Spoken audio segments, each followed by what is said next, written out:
Are you suffering from money, illness, job, business debts? Launch Your Future program is just for you. Namaste Andy. Namaste Jaya Ramagaru. We are talking about the 7 immortals. Which immortal are you talking about today? We talked about the sacrifice of Aswathama. Yes, let's talk about the Vyasa family. When the white people of India rose up and offered their offerings to the goddess of the earth, every Indian should bow down to Ved Vyas, the great sage of all history is not ordinary.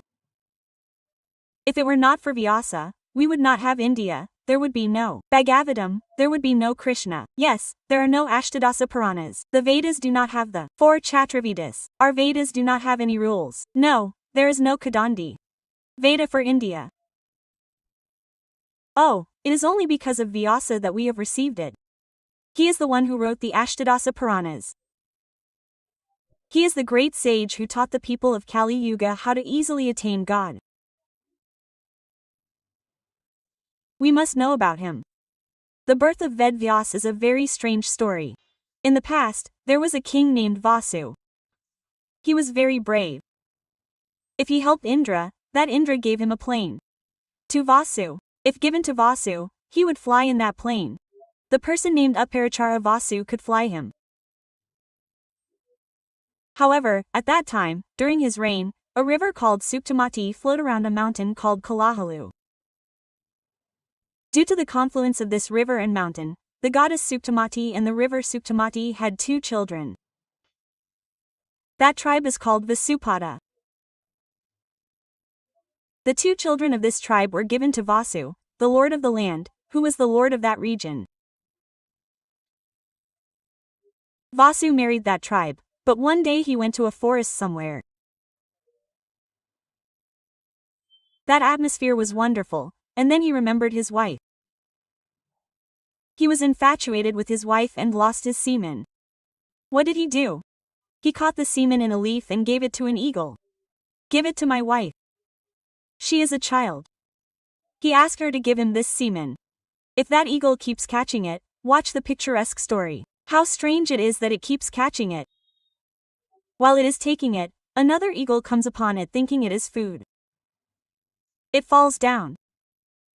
When it falls, there is a nymph called Adrika who swims in a river in the form of a fish. The fish that fell from above swallows it. Later, the fishermen find Adrika. When the fishermen cut open the belly of the fish, they find 2 children in it. A girl and a boy. As soon as the nymph cut open this belly, the nymph fish is freed and goes away. But, because of Vasaraju, because of his Vasu, there are these 2 children. What did these fishers do to these 2 children born in the belly of these fish? They gave them to the king of their region, the king of the country of Madhya, Disaraju. He raised that son as his daughter. The child became the king of the country of Madhya. The daughter was raised by this Disaraju, a slave named Matyagandhi. What did this mother do? Everyone who came to cross the Ganges river would smell a fishy smell from her. Matsyagandhi was born in the belly of a fish, and she smelled of fish. But, one day, what happened? The great sage Parasara took this girl to cross the Ganges river. She was a wonderful beauty. She was born in the belly of an Apsaraju by the king who was the emperor of the world and the emperor of that region. She was very beautiful. Parasara asked her. What was she like? You are a sage, I am a virgin. What will I answer my father? Quote. What did he say? I can take your virginity without breaking it. All this is visible in broad daylight. How can you get me in a boat? All this is because he created a darkness around the boat so that no one could see it. In that darkness, it is called Krishna Island. A black island was formed around it. Who is this Parasara? Who is this Shakti, the son of Vasishta Maharishi? Parasara, the son of Shakti? This Parasara is a very great Maharishi. Such a thing can happen to him. But now, whoever he wants, I can get her without breaking her virginity. But who else was the girl afraid of? She was a child, a small child. This man was a very old senior sage. What did the girl say? I smell fishy. You are a sage, Samyami. How can you bear this fishy smell coming from me? I will make you smell good. Wherever you stand, your smell will come from you for a few miles up to Yojana. You are not Mati Gandhi, from now on you are Yojana Gandhi. He said that he spent time with her. She immediately had a son in that boat.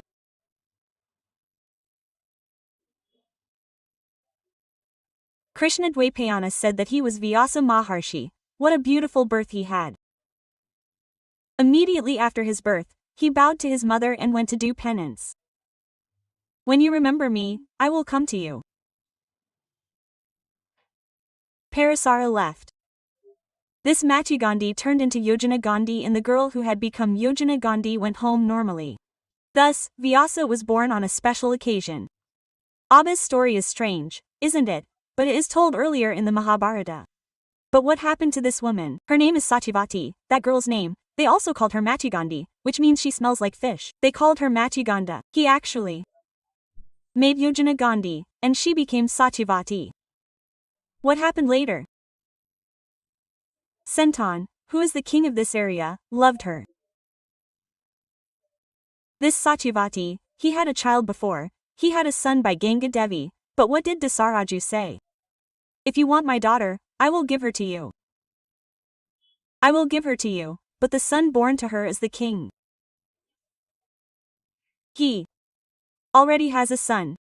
Bhishma. His name is not Bhishma. At that time, Devavrata said, okay, he has an older, adult son, and now that boy should come to the kingdom. He will give the kingdom to the son of the girl he is marrying. He calmed down. Yes, if he calms down, he will think of Ovid and be sad. Devavrata, who is a son, knows that he is suffering. Dasaraju came to him and asked him to marry his daughter to his father, saying, I do not want the kingdom. I will give the kingdom to the child born to this woman. Quote, Dasaraju said, my dear, you will agree today. Tomorrow morning you will get married. Your children will be born. They will not ask that my father gave the kingdom to them. Tomorrow morning this problem will arise, my dear, no.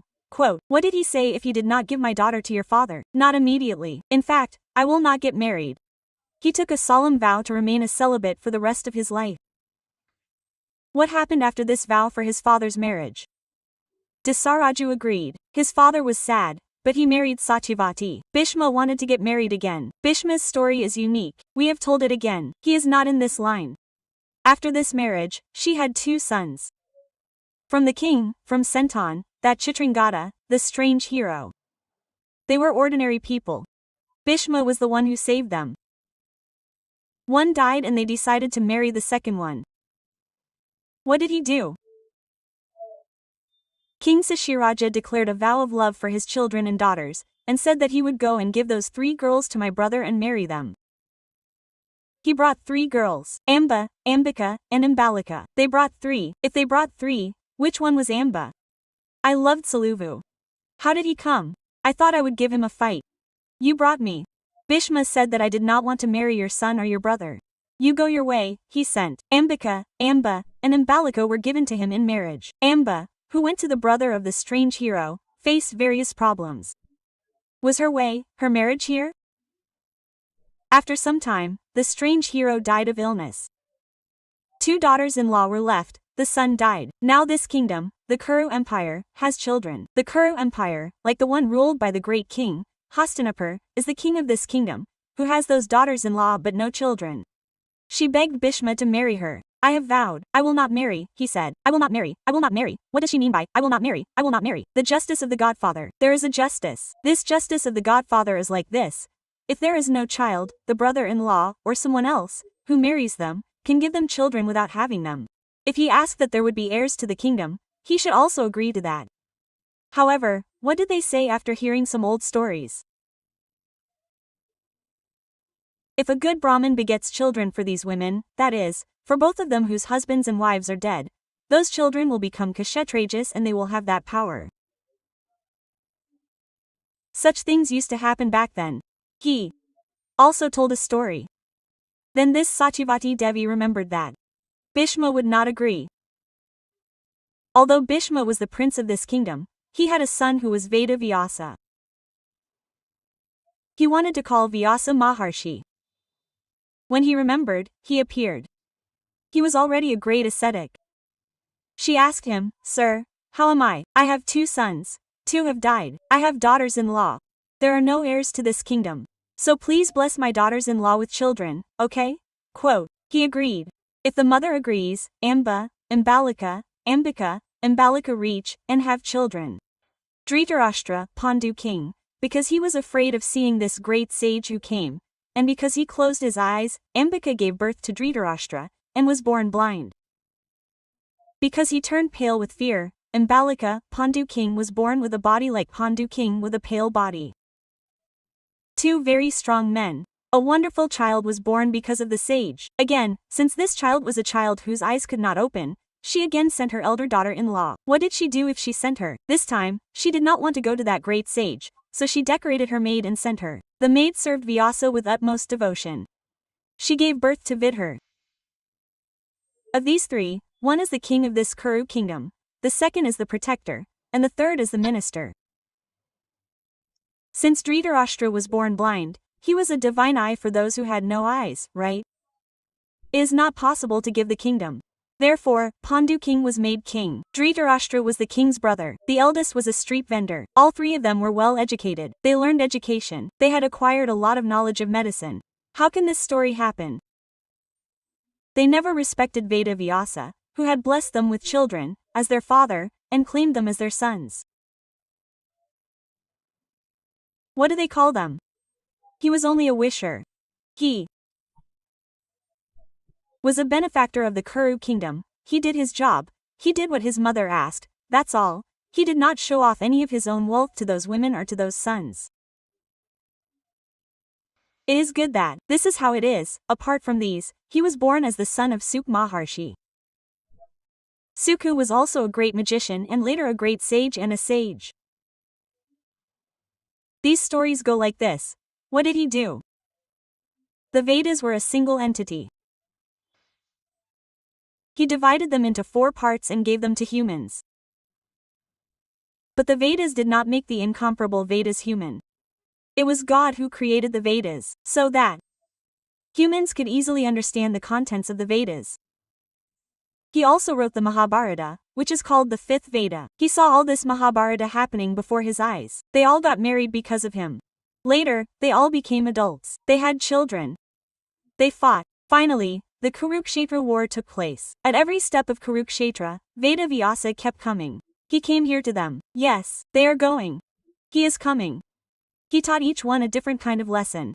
He taught the Pandavas. Dhritarashtra was taught in all cases.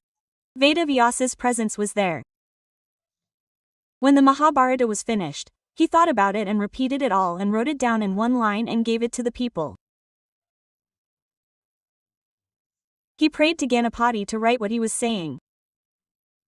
Vigneswara said that the Mahabharata should be written without stopping. I mean, what did Vinayaka say? If you stop, it will stop. I should not stop writing. If you keep saying that, I will write. Now he thought about it. He could not stop anywhere to think or plan a little. If the flow stops, he will not write. So what did he do? Veda Vyasa Maharshi started telling this Mahabharata.